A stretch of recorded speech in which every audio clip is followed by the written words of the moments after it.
Hello नमस्कार, स्वागत है आपका हमारे और आपके अपने यूट्यूब चैनल मैथ्स टॉपिक में। हम अंतःस्रावी ग्रंथियाँ पढ़ रहे थे। 3 अंतःस्रावी ग्रंथियाँ हम पढ़ चुके थे, जिनमें से एक पीयूष ग्रंथि, एक पीनियल ग्रंथि और एक थायराइड ग्रंथि थी। अब हम चौथी अंतःस्रावी ग्रंथि पढ़ने जा रहे हैं, जिसका नाम है पैराथायराइड ग्रंथि। पैराथायराइड ग्रंथि जो है थायराइड ग्रंथि के पीछे स्थित होती है। जहाँ थायराइड ग्रंथि स्थित होती है उसके ठीक पीछे स्थित होती है। अगर पूछा जाए कि पैराथायराइड ग्रंथियों की संख्या कितनी होती है तो 4 या 6।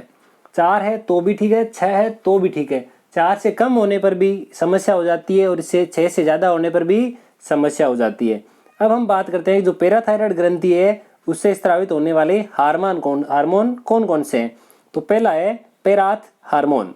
पहला हार्मोन जो है पैराथायराइड ग्रंथि से स्रावित होता है उसका नाम है पैराथ हार्मोन।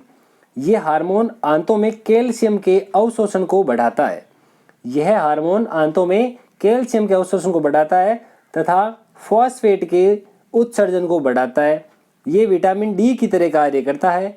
इस ग्रंथि के ज़्यादा सक्रिय रहने के कारण हड्डियां जो है उसमें कैल्शियम की मात्रा बहुत ज़्यादा हो जाती है और जिससे हड्डियां भंगुर हो जाती है। एक रोग हो जाता है, उस रोग का नाम है ऑस्टियोपोरोसिस। हड्डियां भंगुर हो जाती है और रोग कौन सा हो जाता है? ऑस्टियोपोरोसिस रोग हो जाता है। इसके बाद में हम जो आगे वाली जो ग्रंथि है उस ग्रंथि का नाम है थाइमस ग्रंथि। अब हम थाइमस ग्रंथि का अध्ययन करते हैं। थाइमस ग्रंथि जो है हमारे वक्ष यानी छाती में यानी सामने की यहाँ पाई जाती है। ये बाल्यावस्था में अधिक सक्रिय रहती है। कब सक्रिय रहती है? बाल्यावस्था में। जब तक बालक जो छोटा रहता है तब तक बहुत ही ज़्यादा सक्रिय रहती है। उम्र बढ़ने के साथ साथ ये जो थाइमस ग्रंथि है वो धीरे धीरे निष्क्रिय होती जाती है, इसका काम खत्म होता जाता है। इससे स्रावित होने वाला जो हार्मोन है वो है थाइमोसिन हार्मोन। अब थाइमोसिन हार्मोन होता क्या है पहले वो भी पता होना चाहिए। थाइमोसिन जो हार्मोन है हमारे शरीर में प्रतिरक्षा तंत्र यानी जो रोग प्रतिरोधक क्षमता होती है उसको मजबूत करता है। रोगों से लड़ने की क्षमता क्या कहलाती है? प्रतिरक्षा कहलाती है। ये जो थाइमोसिन हार्मोन है ये हमारे शरीर में प्रतिरक्षा तंत्र को मजबूत करता है, हमारे शरीर को रोगों से लड़ने की शक्ति प्रदान करता है। देखिए अब इसे आगे की बात करते हैं। जो एड्स रोग है इसमें टी हेल्पर सेल, जिसको हिंदी में क्या कहते हैं? टी सहायक कोशिका की संख्या में कमी आ जाती है, जिसके कारण व्यक्ति एड्स का रोगी हो जाता है।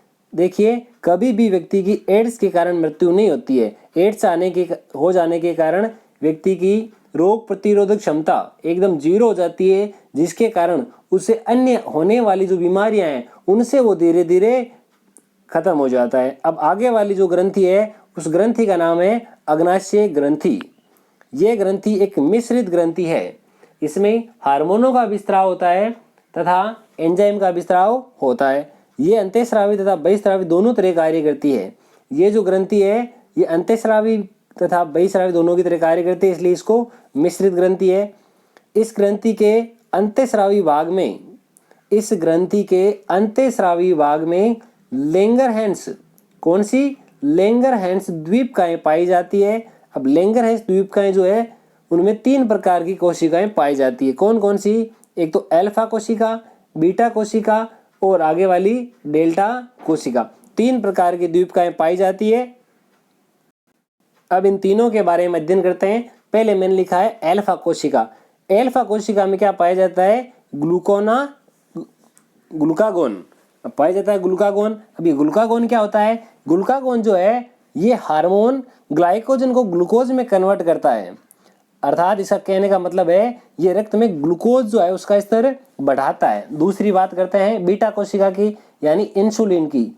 इंसुलिन जो हार्मोन है उसके बारे में बात करते हैं। ये हार्मोन ग्लूकोज को वापस ग्लाइकोजन में कन्वर्ट करता है, अर्थात ग्लूकोज का हमारे शरीर में स्तर कम करता है। जो हमारे पास अल्फा कोशिका थी यानी ग्लूकागोन जो था ये ग्लूकोज का स्तर बढ़ाता है और इंसुलिन वापस कम करता है। इंसुलिन की कमी से हमारे शरीर में ग्लूकोज का स्तर बहुत ज़्यादा बढ़ जाता है तथा इससे डायबिटीज़ मेलाइटिस रोग हो जाता है। इस अवस्था को क्या कहते हैं? अगर अधिकता हो जाती है तो इसको क्या कहते हैं? हाइपरग्लाइमोसिया। तथा इंसुलिन की अधिकता से क्या बोला? इंसुलिन की अधिकता से हमारे शरीर में एक रोग हो जाता है, उसको कहते हैं हाइपोग्लाइसीमिया। इसको क्या कहते हैं, इस अवस्था में होने वाले रोग को कहते हैं हाइपोग्लाइसीमिया। इंसुलिन टीके का निर्माण जो है वो किसने किया था, बेटिंग तथा बेस्ट ने किया था। कृत्रिम रूप से इंसुलिन को तैयार किसने किया था, अमेरिका की कंपनी है, कौन सी, एली लिली, उस कंपनी ने किया था।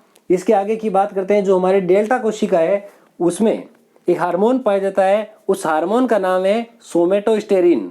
ये हार्मोन वृद्धि हार्मोनों को संदमित करता है। क्या करता है, ये हार्मोन जो है वृद्धि हार्मोनों को संदमित करता है, यानी उनकी गति को नियंत्रित करता है। अब हमारी जो सातवीं ग्रंथि है एड्रिनलिन ग्रंथि, उस ग्रंथि की बात करते हैं। बहुत ही काम की ग्रंथि है, अक्सर परीक्षा में यहाँ से क्वेश्चन पुटअप किया जाता है। ये बात करते हैं तो ये किडनी के ऊपरी स्तर में पाई जाती है। ये कहाँ पाई जाती है, किडनी के ऊपर की स्थिति में। मानव में इसकी संख्या 2 होती है। एड्रिनल ग्रंथि है, इसकी संख्या कितनी होती है, 2। एड्रिनल ग्रंथि जो है इसके 2 भाग होते हैं, कौन कौन से, जैसे ये मैं मान लेता हूँ एक ग्रंथि है, इसका एक तो होता है बाहर का भाग, यानी जो बाह्य भाग होता है उसको कहते हैं कार्टेक्स। कौन सा भाग कहलाता है, बाहर का, कार्टेक्स भाग। और जो अंदर वाला भाग है ये कहता है मेडुला भाग। बाहर वाला तो कार्टेक्स और अंदर वाला मेडुला। ये यहाँ लिखा है मेडुला और यहाँ कार्टेक्स, दोनों लिखे। अब मेडुला जो है, इस मेडुला से 2 हार्मोन स्रावित होते हैं, एक तो कौन सा, एपिनेफ्रिन, और दूसरा नोर एपिनेफ्रिन। इस प्रकार के 2 हार्मोन स्रावित होते हैं। अब हम बात करते हैं पहले तो जो हमारे पास कार्टेक्स भाग है, इससे कौन कौन से हार्मोन स्रावित होते हैं, पहले उनकी बात करते हैं। देखिए कौन से हार्मोन है, जो कार्टेक्स भाग है उससे निकलने वाले हार्मोन। पहला जो हार्मोन है वो पहला हार्मोन है हमारे लिए ग्लूकोकार्डिस। पहला हार्मोन का नाम है ग्लूकोकार्डिस। ये जो क्या होता है, इसमें देखिए, इसमें जो कार्टिसोल है, इसमें क्या पाया जाता है, कार्टिसोल। ये ग्लूकोज के उपापचय का नियंत्रण करता है। जब ग्लूकोज का उपापचय होता है उस पर ये कंट्रोल करता है, इसलिए इसको जीवन रक्षक हार्मोन भी कहते हैं। एग्जाम में सीधा क्वेश्चन पूछ लिया जाए कि जीवन रक्षक हार्मोन कौन सा है, हार्मोन का नाम बताइए, तब तो होगा ग्लूकोकार्डियस। अगर पूछ लिया जाए जो जीवन रक्षक हार्मोन है वो कहाँ से स्रावित होता है, कौन से भाग से, तो हमारी जो ग्रंथि है उस ग्रंथि के कोर्टेक्स भाग से निकलता है ये हार्मोन। दूसरा बात करते हैं, दूसरा कौन सा है, मिनरलोकार्डियस। और इससे स्रावित होने वाला जो हार्मोन है वो कौन सा है, एल्डोस्टेरोन। ये सोडियम का अवशोषण करता है तथा पोटेशियम का उत्सर्जन करता है। अब चीज जो हमें सबसे ज्यादा ध्यान होनी चाहिए वो लिखी हुई नोट करके, यदि किसी व्यक्ति में एड्रिनलिन ग्रंथि के कोर्टेक्स भाग को हटा दिया जाए, बात कौन से की हो रही है, यदि किसी व्यक्ति के एड्रिनलिन ग्रंथि के कॉर्टेक्स भाग को हटा दिया जाए तो व्यक्ति की तुरंत ही मृत्यु हो जाती है। इसका कारण ये है क्योंकि शरीर में पूरे के पूरे शरीर में सोडियम का उत्सर्जन हो जाएगा। यदि रक्त में सोडियम की मात्रा अधिक हो जाए, और यदि जो हमारे ब्लड है उस ब्लड में जो Na होता है सोडियम, उसकी मात्रा यदि अधिक हो जाए तो हमारे शरीर में एक रोग हो जाता है, उसको कहते हैं हाइपरनेट्रियम। उसका नाम क्या होता है, हाइपरनेट्रियम। और यदि अगर हमारे शरीर में Na यानी सोडियम की कमी हो जाए तब एक रोग हो जाता है हाइपोनेट्रियम। तो हमेशा याद रखना, विज्ञान में या विज्ञान की भाषा में यदि किसी की अधिकता हो जाएगी तब तो उसको कहते हैं हाइपर, और किसी की कमी होती है उसको कहते हैं हाइपो। जैसे यहाँ पर देखिए, एक तो हाइपरनेट्रियम, एक है हाइपोनेट्रियम। अब आगे बात करते हैं, यदि हमारे शरीर में पोटेशियम की यदि कमी हो जाए तो क्या होगा, और अधिकता हो जाए तो क्या होगा। पहले बात करते हैं, यदि पोटेशियम की अधिकता हो जाए तब हमारे शरीर में एक रोग होता है, उसको कहते हैं हाइपरकैलेमिया। और यदि इसकी जगह हमारे शरीर में पोटेशियम की कमी हो जाए तब उसको कहते हैं हाइपोकैलेमिया। इस प्रकार से ये हार्मोन कंप्लीट होता है। अब इससे जो आगे वाला हार्मोन है उस हार्मोन की बात करते हैं। वह जो हार्मोन है वह है सेक्स हार्मोन, यानी इसको कहते हैं लिंग हार्मोन। अब देखिए इससे क्या होता है, पुरुषों में इस हार्मोन की अधिकता से महिलाओं के लक्षण आ जाते हैं तथा महिलाओं में इस हार्मोन की अधिकता से पुरुषों के लक्षण आ जाते हैं। अब देखिए इनको जो रोग होते हैं, इन रोगों को क्या कहते हैं, जो पुरुषों में अगर इस हार्मोन की अधिकता होती है तो महिलाओं के लक्षण आ जाते हैं, इसको क्या कहते हैं, गायनेकोमेस्ट्रिज्म, इसको क्या कहते हैं, गायनेकोमेस्ट्रिज्म। तथा महिलाओं में यदि इस हार्मोन की अधिकता हो जाती है तो पुरुषों के लक्षण आ जाते हैं, इसको कहते हैं विरलिज्म। इसको क्या कहते हैं, विरलिज्म। ठीक है, दोनों नाम याद रखने हमें।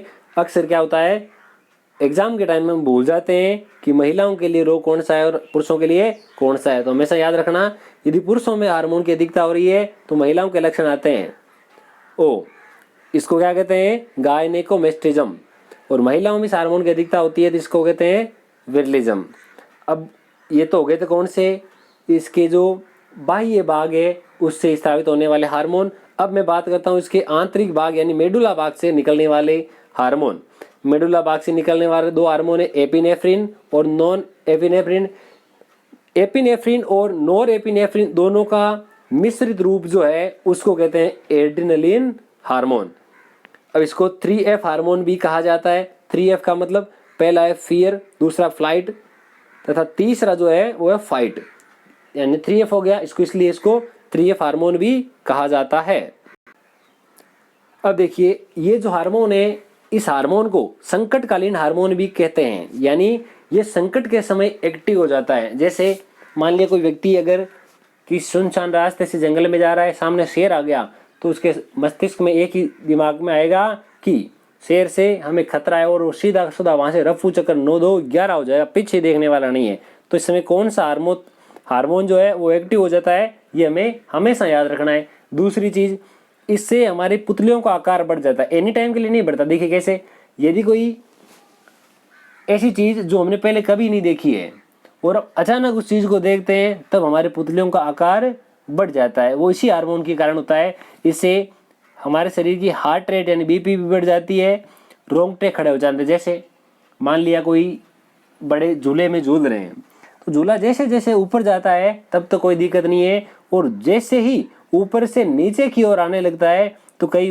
जो व्यक्ति हैं उनकी बीपी बढ़ने लगती है, उनके शरीर के जो रोंगटे हैं वो खड़े होने लगते हैं। इससे आगे की ओर बढ़ते हैं, जो हमारी एड्रिनल ग्रंथि है इसका एक और नाम है, इसका और नाम कौन सा, इसको 4S नाम से भी जाना जाता है। 4S क्यों कहते हैं, एक तो होता है स्टेरॉइड, एक होता है सेक्स, एक होता है साल्ट और एक होता है शुगर। इस प्रकार से हमने अब तक 7 अंतःस्रावी ग्रंथियों का अध्ययन कर लिया है। अब आगे आने वाले वीडियो में हम 8वीं जो ग्रंथि है उसका अध्ययन करेंगे। तो मिलते हैं इसी प्रकार के एक शानदार वीडियो के साथ, तब तक लिए जय हिंद जय भारत।